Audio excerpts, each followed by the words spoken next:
જય લક્ષ્મીનારાયણ. જય લક્ષ્મીનારાયણ ભાઈ. કેમ છો રમેશભાઈ? એકદમ બરોબર. આજે મને ખૂબ આનંદ થઈ રહ્યો છે કે બેંગ્લોર પાટીદાર સમાજના એવા ખજાનજી શ્રી રમેશભાઈ સાથે હું વાત કરી રહ્યો છું.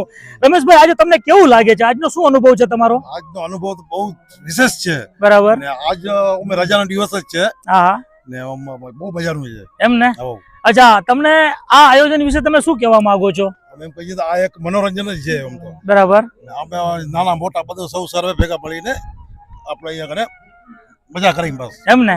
અચ્છા, તમને એવો અનુભવ થાય છે કે આવું એક આંગણું આપણું હોવું ખપે બેંગ્લોર પાટીદાર સમાજનું? હોવું તો ખપે પણ છે પણ ખરું જરાક દૂર છે. હા હા, પણ હવે ઓડું હોય તો બહુ સારું થાય એમ.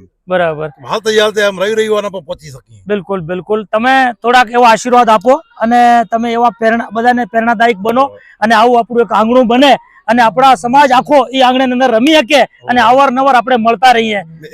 એવો આપણો સપનો છે પણ થઈ જશે. સપનો સાકાર થઈ જશે. બિલકુલ બિલકુલ. ખૂબ ખૂબ ધન્યવાદ રમેશભાઈ. ખૂબ ખૂબ ધન્યવાદ ખજાનજી સાહેબ.